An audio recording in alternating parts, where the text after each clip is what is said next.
Une nuit d'hiver, 1878, dans une vallée isolée du Montana, Eliza Hale, une veuve de 28 ans marquée par la perte de son mari et de son fils, entend un gémissement déchirant. Un loup gris, piégé et mourant, la fixe avec des yeux pleins de douleur. En le sauvant, elle ignore qu'elle libère bien plus qu'une bête. Un mystère lié à un inconnu dont elle ne sait des rien. Ce choix l'amènera-t-il à la rédemption ou à un destin tragique? Abonnez-vous, partagez d'où vous écoutez et découvrez si Eliza dévoilera le secret du loup ou si ce secret la détruira. Une vérité cachée attend, plus grande que vous ne l'imaginez. Cliquez sur s'abonner, dites-nous d'où vous venez et plongez dans cette histoire où chaque hurlement cache un indice.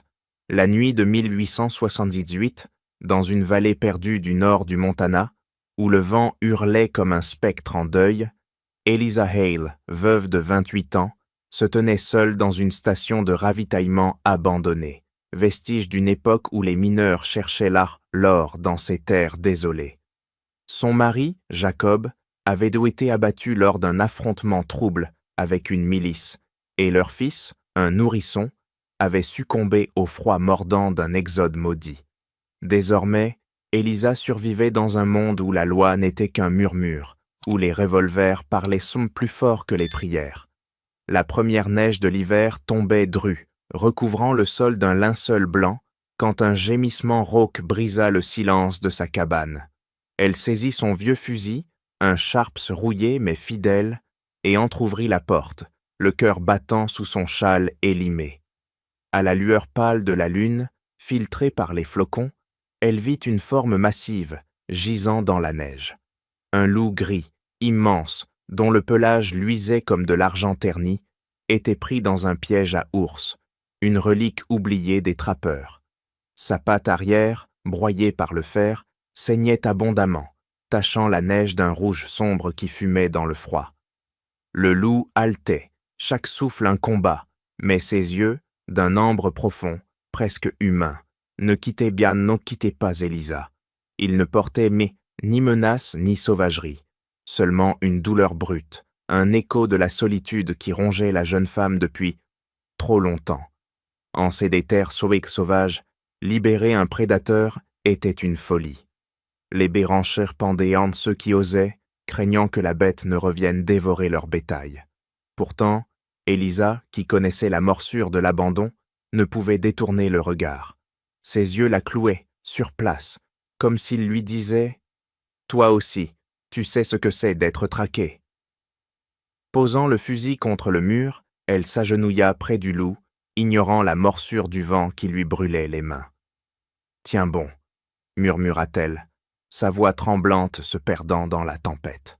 Elle chercha dans la remise un levier, un outil rouillé qui grinça lorsqu'elle força les mâchoires du piège. Le loup gémit, un son guttural, mais ne montra pas les crocs. Libéré, il s'effondra, trop faible pour bouger. Eliza savait qu'elle jouait sa vie. Un loup blessé pouvait se retourner contre elle, et si quelqu'un découvrait son acte, elle deviendrait une paria, ou pire. Mais quelque chose dans ce regard ambré, quelque chose qui n'appartenait pas à une simple bête, l'empêchait de l'abandonner. Avec une force née du désespoir, elle traîna l'animal à l'intérieur, ses bottes glissant sur la neige. Elle l'étendit près de la cheminée, où les braises rougeoyaient faiblement. Le plancher de bois craqua sous le poids d'eau, du loup, et l'odeur métallique du sang emplit la pièce. Eliza ferma la porte, barricadant le vent hurlant qui semblait porter des avertissements.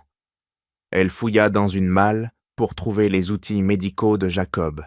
Des bandages, une aiguille, du fil, une fiole d'alcool à moitié vide. Ses mains, calleuses mais précises, nettoyèrent de la plaie, arrachant des grognements sourds au loup.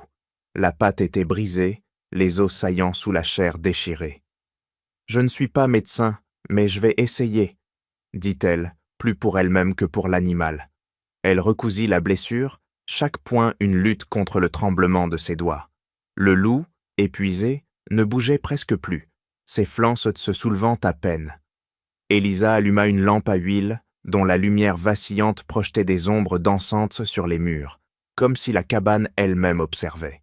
Alors qu'elle finissait, le loup leva la tête, ses yeux la transperçant à nouveau.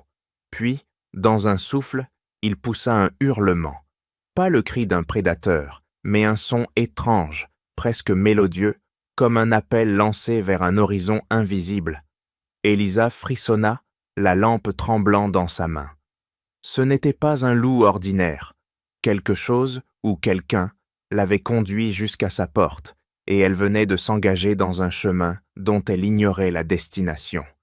Dehors, la tempête redoublait, ensevelissant la vallée sous un voile blanc, comme pour sceller son secret. Elle s'assit près du feu, le fusil à portée de main, et veilla, tandis que le hurlement du loup résonnait encore dans son esprit, promettant des vérités qu'elle n'était pas prête à affronter. Alors que la tempête emprisonnait la vallée sous un linceul de neige, Eliza Hale veillait près du feu, le hurlement énigmatique du loup gris résonnant encore dans son esprit. Une semaine s'était écoulée depuis qu'elle l'avait arraché aux griffes du piège, et la bête, bien que toujours affaiblie, survivait.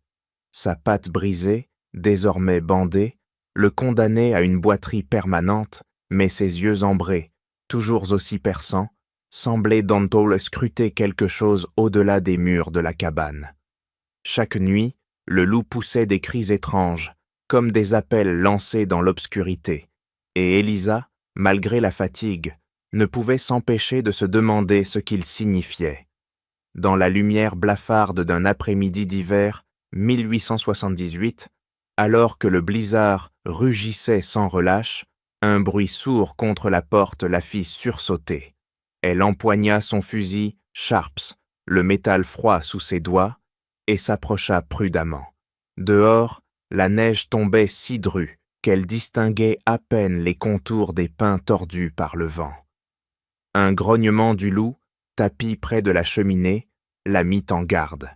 Elle ouvrit la porte d'un geste sec, et une silhouette s'effondra à ses pieds, soulevant un nuage de poudreuse. C'était un homme, grand, vêtu de lambeaux trempés de sang, son visage cuivré, marqué par l'épuisement. Ses yeux, noirs comme l'obsidienne, brillaient d'une fierté farouche, malgré la faiblesse qui le terrassait. « Qui êtes-vous » demanda Élisa, le canon du fusil pointé sur lui, sa voix ferme malgré le frisson qui lui parcourait l'échine. L'homme tenta de se redresser, mais ses bras cédèrent, et il s'appuya contre le chambranle, haletant. « Ethan Blackthorne » murmura-t-il, sa voix rauque comme le grondement d'un torrent. « Le loup, il est à moi. » Élisa baissa légèrement son arme, jetant un regard au loup qui, contre toute attente, s'était approché en boitant pour poser sa tête contre la jambe de l'inconnu. Les pièces d'un puzzle invisible commençaient à s'assembler, mais le tableau restait flou. Elidiant l'aida Ethan à entrer, le traînant jusqu'à une chaise près du feu. Son corps était criblé de blessures, des entailles profondes, des ecchymoses violacées, comme s'il avait affronté une meute ou pire. Élisa, habituée à panser les plaidots du loup, retrouva ses réflexes d'infirmière. Elle déchira un vieux drap pour en faire des bandages, versa le peu d'alcool restant sur les plaies, ignorant les grognements de douleur d'Ethan. « Vous êtes apache » dit-elle, plus une constatation qu'une question, en remarquant les motifs usés sur ce qui restait de sa veste. Ethan hocha la tête, ses yeux ne quittant pas les siens. « Et vous êtes folle de m'aider » répondit-il, un éclat de défi dans la voix. Il raconta, par bribes, une histoire qui glaça le sang d'Élisa. Ethan était un chef, non pas d'une tribu unifiée, mais d'un groupe disparate de survivants apaches, des âmes brisées par les massacres des milices et les promesses trahies des traités. Le loup, lié à lui par un rituel ancien, n'était pas un simple animal, mais un guide, un esprit qui l'avait conduit jusqu'à cette cabane quand ses forces l'avaient abandonné. « Ils viennent pour moi », dit-il, son regard se perdant dans les flammes. « Des chasseurs de primes, payés par ceux qui veulent les montagnes vidées pire pour leurs mines d'argent. » Élisa sentit un nœud se former dans sa gorge. Aider Ethan, c'était défier les hommes qui régnaient sans par le fer et la poudre dans ces terres, sans loi. Elle pensa à Jacob, son mari, abattu dans une embuscade dont elle ne connaissait toujours pas toute la vérité. Était-ce lié à ces mêmes hommes, à cette chasse aux Apaches? Elle n'osa pas poser la question, pas encore. « Pourquoi le loup est venu à moi ?» demanda-t-elle à la place, cherchant à comprendre ce qui l'avait poussée à risquer sa vie. Ethan esquissa un sourire amer. Il a senti quelque chose en vous, une force, ou peut-être juste une autre âme perdue. Le loup, comme en écho, poussa un gémissement sourd, ses yeux ambrés fixés sur Élisa, comme s'il approuvait. Dehors, la tempête semblait s'apaiser, mais une tension nouvelle emplissait la cabane. Élisa savait que la présence d'Ethan changeait tout. Chaque heure passée à le soigner, chaque mot échangé, la liait à un combat qui n'était pas le sien. Ou peut-être l'était-il plus qu'elle ne voulait l'admettre. Elle rechargea le feu, les craquements du bois, mêlés au souffle rauque d'Ethan et au murmure du vent. Quelque chose approchait, elle le sentait, comme l'odeur de la poudre avant un coup de feu. Et tandis qu'elle bandait la dernière plaie d'Ethan, un hurlement lointain, différent de celui du loup, déchira la nuit, annonçant que le répit de la vallée touchait à sa fin. Alors que le hurlement lointain s'évanouissait dans la nuit, comme un présage porté par le vent, Élisa Hale sentit un frisson lui parcourir l'échine, non pas à cause du froid, mais d'une certitude. Le danger était plus proche qu'elle ne l'avait cru. 2 semaines s'étaient écoulées depuis l'arrivée d'Ethan Blackthorne, l'Apache blessé dont le loup, gris boiteux, ne quittait jamais le côté. La tempête avait relâché son emprise sur la vallée du Montana en cet hiver 1878, laissant un silence oppressant, ponctué seulement par le craquement des pins sous la neige. Dans la cabane, l'odeur de l'alcool médical et du bois brûlé se mêlait à une tension croissante, comme la corde d'un arc prêt à se rompre. Élisa passait ses journées à soigner Ethan, dont les blessures, bien que graves, cicatrisaient lentement sous ses soins méticuleux. Le loup, désormais capable de se tenir debout, montait la garde près de la porte, ses yeux ambrés, scrutant l'horizon à travers les interstices des planches. Ethan, entre 2 accès de fièvre, parlait par fragments, révélant des bribes de son passé, des villages réduits en cendres, des traités signés dans le sang et trahis dans l'ombre, des hommes comme lui, chassés comme du gibier pour faire place aux mines d'argent. Chaque mot qu'il prononçait creusait un sillon dans l'esprit d'Élisa, réveillant des souvenirs qu'elle avait tenté d'enfouir. Jacob, son mari, mort dans une embuscade. Un accident, lui avait-on dit. Mais les ombres du doute s'épaississaient. Une nuit, alors qu'elle nettoyait son fusil Sharps à la lueur d'une lampe à huile, Élisa osa poser la question qui la rongeait. « Ethan, les hommes qui vous traquent, étaient mis-ils là il y a 2 ans, dans la vallée de Red Creek ?» Elle avait prononcé ces mots d'une voix calme, mais ses mains tremblaient. Ethan, assis près du feu, son visage à demi éclairé par les flammes, la fixa longuement. « Red Creek » répéta-t-il, comme si le nom portait un poids qu'il redoutait. « Oui, ils y étaient. Silas Crow menait la chasse. Il voulait ma tête, même alors. » Le nom de Silas frappa Élisa comme une balle. Crow, l'ancien shérif, un homme dont le sourire froid hantait ses cauchemars. C'était lui qui avait dérapporté le corps de Jacob, prétendant qu'un Apache l'avait abattu dans la confusion. Les souvenirs affluèrent, tranchant comme des éclats de verre.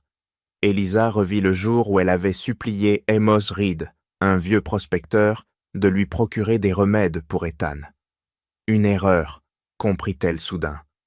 Amos, avec ses yeux fuyants et ses dettes envers les puissants, avait dû parler. Elle sentit la colère monter, mêlée d'une peur viscérale. « Silas a tué Jacob », dit-elle, sa voix brisée par la révélation. « Pas un Apache. Jacob refusait de vous livrer, n'est-ce pas ?» Ethan baissa les yeux, ses doigts serrant le bord de la couverture. Il m'a caché, à Red Creek. Il a payé pour ça. Ces mots confirmèrent ce qu'Elisa redoutait. Sa vie, celle de Jacob, celle d'Ethan, tout était lié par une toile de trahison et de sang. Elle se leva, incapable de rester immobile, et marcha jusqu'à la fenêtre. Dehors, Nissim, la lune perçait les nuages, éclairant la neige d'une lueur argentée. Le loup grogna doucement, comme s'il percevait son tumulte intérieur. Elisa pensa à vous, qui écoutez cette histoire, à la manière dont un choix peut changer un destin. Si vous ressentez cette tension, cette vérité qui se dévoile, abonnez-vous pour ne pas manquer la suite, murmura-t-elle dans son esprit, comme une prière adressée à ceux qui partagent son voyage. Dites-nous d'où vous venez et restez avec nous jusqu'au bout. Cette pensée sincère et discrète se fondit dans son souffle tandis qu'elle se tournait vers Ethan. « Amos m'a trahi, admit-elle, la gorge nouée. Je lui ai demandé des remèdes et il a dû avertir Silas. Ils savent nos masques que vous êtes ici. » Ethan se redressa, malgré la douleur, son regard durci par une résolution farouche. « Alors ils viendront bientôt. Je partirai avant l'aube. Je ne vous laisserai pas payer pour moi. » Mais Elisa secoua la tête, ses poings serrés. Plus de fuite, pas cette fois. Elle ne savait pas encore comment affronter Silas, mais une certitude brûlait en elle. Elle ne laisserait pas un autre homme qu'elle avait sauvé mourir à cause d'elle. Alors qu'elle rechargeait le feu, un craquement résonna au loin, pas celui d'une branche, mais le pas lourd d'un cheval sur la neige durcie. Le loup se dressa, ses oreilles pointées, un grondement sourd montant de sa gorge.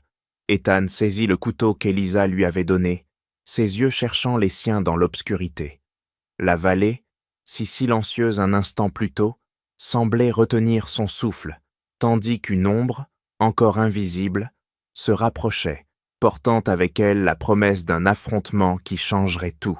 Alors que le craquement des sabots sur la neige durcie se rapprochait, comme le tic-tac d'une horloge annonçant l'inévitable, Elisa Hale saisit son fusil Sharps, le métal glacé brûlant ses paumes. La nuit de 1878, dans cette vallée maudite du Montana, semblait retenir son souffle, les étoiles masquées par des nuages lourds de menaces.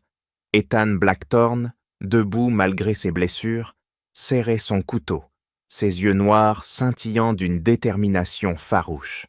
Le loup gris, ses poils hérissés, grognait sourdement, prêt à bondir malgré sa patte boiteuse. Dans la cabane, la lueur vacillante de la lampe à huile projetait des ombres dansantes, comme si les murs eux-mêmes anticipaient dans le sang qui pourrait bientôt tacher le plancher. De Huzz, des torches s'allumèrent, leurs flammes en ligne trouant l'obscurité comme des yeux de démons. Les silhouettes des cavaliers émergèrent, une demi-douzaine d'hommes, armés, leurs manteaux battant dans le vent. À leur tête, Silas Crow, son visage taillé comme une lame, un sourire cruel, étirant ses lèvres. « Elisa Hale, lança-t-il, sa voix rauque tranchant le silence, livre-nous l'Apache, et tu vivras jusqu'à l'aube. » Elisa, postée à la fenêtre, sentit son cœur cogner, mais ses mains restaient fermes sur le fusil. Elle connaissait ce ton, celui d'un homme qui savourait la peur de ses proies. Mais elle n'était plus une proie. Ethan s'avança vers la porte, prêt à se livrer pour épargner Elisa. « Je pars seul, » murmura-t-il, son souffle court mais résolu. « Ils ne me suivront pas si je me rends. » Elisa posa une main sur son bras, ses doigts serrés comme un étau. « Pas cette fois, » dit-elle, sa voix basse mais vibrante de défi. Elle avait fui trop longtemps, la mort de Jacob, la perte de son fils, les mensonges qui l'avaient enchaînée. Ce soir, elle ferait face. Elle ouvrit la porte, le vent glacé s'engouffrant à l'intérieur, et sortit, le fusil levé, Ethan et le loup à ses côtés. Les chasseurs de primes reculèrent, légèrement, surpris par son audace. Silas descendit de cheval, ses bottes crissant sur la neige. Une veuve et un sauvage, ricana-t-il, dégainant son revolver avec une lenteur théâtrale. Vous pensez pouvoir défier la loi des montagnes? Elisa sentit la colère monter, une flamme nourrie par des années de silence. La loi, rétorqua-t-elle, sa voix claire comme une cloche dans la nuit. Tu as tué Jacob parce qu'il refusait de trahir un innocent. Tu sers des hommes qui pillent l'égocétaire, Silas, pas la justice.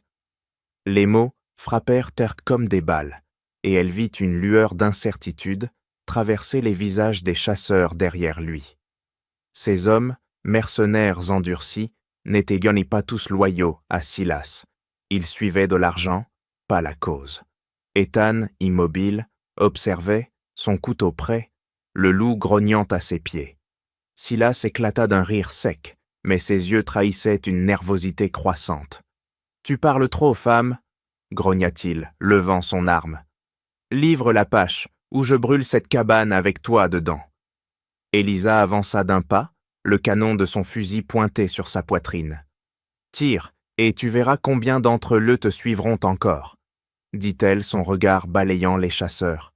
« Vous savez tous ce qu'il a fait à Red Creek, combien de morts pour cacher ses mensonges. » Un murmure parcourut les rangs, et deux hommes baissèrent leurs armes, leurs visages assombris par le doute. Le vent hurla, portant l'odeur de la poudre et de la sueur. Silas, sentant son autorité vaciller, fit un pas vers Ethan, mais le loup bondit, ses crocs frôlant sa jambe. Silas recula, jurant, et tira un coup en l'air, espérant rallier ses hommes. Mais le mal était fait. Un chasseur, un homme barbu, au regard las, rengaina son arme. « Elle dit la vérité, Crow, » marmonna-t-il. « J'étais à Red Creek, t'as menti sur le mari. » Un autre suivit, puis un troisième. Silas, seul face à la défection, rugit de rage, mais son revolver tremblait dans sa main. Ethan s'avança, son couteau scintillant à la lueur des torches. Il arracha l'arme de Silas d'un geste vif, le désarmant sans verser de sang. « Pars, dit-il, sa voix grave comme un grondement de tonnerre. Pars, ou c'est eux qui te jugeront. » Silas, humilié, cracha au sol, mais ses hommes se détournaient mine déjà, leurs chevaux s'éloignant dans la nuit. Il monta en selle, son regard empoisonné fixé sur Elisa. « Ça n'est pas fini, » siffla-t-il, avant de disparaître dans l'obscurité, abandonné par sa bande. La vallée retrouva son silence, brisé seulement par le souffle du loup et le crépitement des torches mourantes. Elisa abaissa son fusil, ses jambes tremblantes, mais son cœur étrangement léger. Ethan posa une main sur son épaule, un geste de respect plus que de réconfort. « Tu leur as pris leur chef, » murmura-t-il. Mais Elisa savait que la victoire était fragile, un sursis arraché à une nuit de sang. Alors qu'il rentrait dans la cabane, le loup leva la tête, ses yeux ambrés scrutant l'horizon, comme s'il voyait déjà les ombres qui reviendraient. Alors que le loup gris levait les yeux vers l'horizon, ses prunelles ambrées, captant des ombres que nul autre ne pouvait voir, Elisa Hale referma la porte de la cabane, le silence de la vallée résonnant comme une trêve fragile.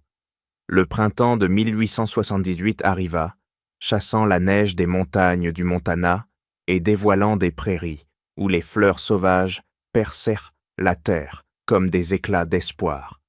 La station de ravitaillement, autrefois un refuge solitaire, s'était transformée en un sanctuaire discret, un lieu où les âmes traquées pouvaient déposer leurs armes.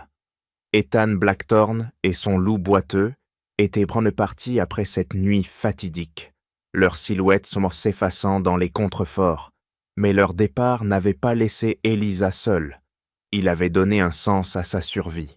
La nouvelle de l'affrontement avec Silas Crow s'était répandue comme une traînée de poudre, murmurée dans les saloons et les campements apaches. Silas, déchu, errait désormais, un paria sans homme ni gloire, mais sa menace, ça n'est pas fini, planait encore, comme l'ombre d'un vautour. Elisa, pourtant, ne vivait pas dans la peur. Chaque soir, elle allumait une lanterne à la fenêtre de la cabane, sa flamme vacillante devenant un phare pour ceux que la vallée rejetait.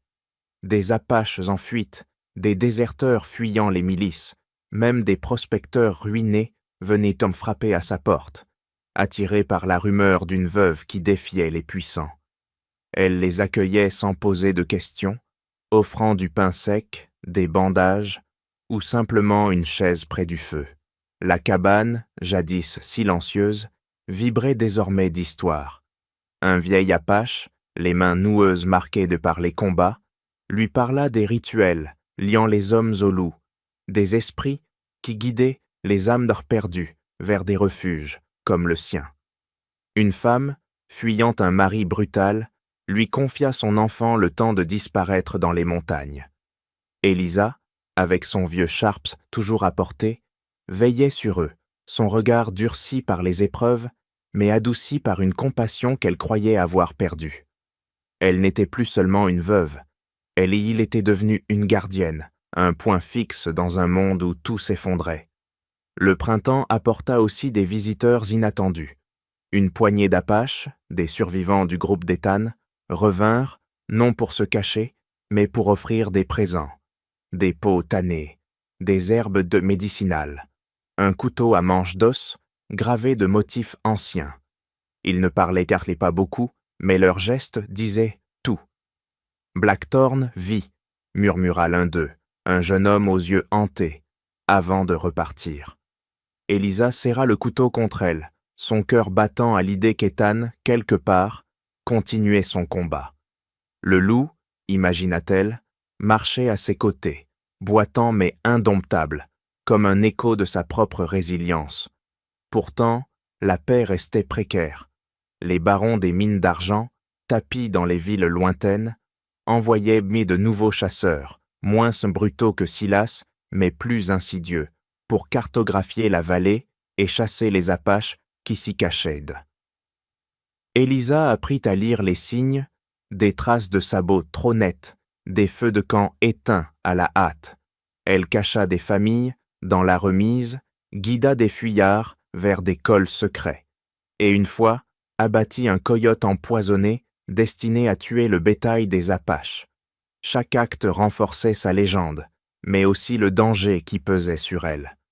Une nuit de mai, alors que les étoiles scintillaient comme des éclats de verre, Elisa s'assit dehors, la lanterne à ses pieds. Le vent portait l'odeur des pins et une rumeur lointaine. Un hurlement, faible mais distinct, celui d'un loup. Elle sourit, certaine que c'était lui, le compagnon d'Ethan, envoyé pour lui dire que la lutte continuait. Elle pensa à Jacob, à son fils, à tout ce qu'elle avait perdu, mais aussi à ce qu'elle avait gagné, un but, une place dans cette terre impitoyable. La cabane, avec ses murs usés et son toit fuyant, était devenue plus qu'un refuge. C'était un symbole, une preuve que la justice pouvait exister, non dans le fracas des revolvers, mais dans le courage de tenir bon. Alors qu'elle rentrait, un craquement résonna dans les bois, trop lourd pour être un animal. Elle saisit son fusil, ses doigts retrouvant leur vieille assurance. La lanterne projeta une lueur dorée sur la neige fondante, et dans cette lumière, Elisa vit une silhouette approcher, pas un chasseur, mais un messager, porteur d'une nouvelle qui allait tout changer. La vallée, une fois de plus, s'apprêtait à tester sa force, et elle, la veuve au cœur de fer, était prête à répondre. Cette histoire d'Elisa Hale, d'un loup et d'un combat pour la justice dans les terres sauvages du Montana, vous a-t-elle touché? Nous aimerions entendre vos pensées. Qu'est-ce qui vous a marqué, ému ou surpris? Partagez vos réflexions dans les commentaires et dites-nous d'où vous venez. Votre soutien donne vie à ces récits, et nous sommes reconnaissants pour chaque instant que vous passez avec nous. Restez à l'écoute pour d'autres aventures où le courage défie l'obscurité. À bientôt, sous les étoiles d'une nouvelle histoire.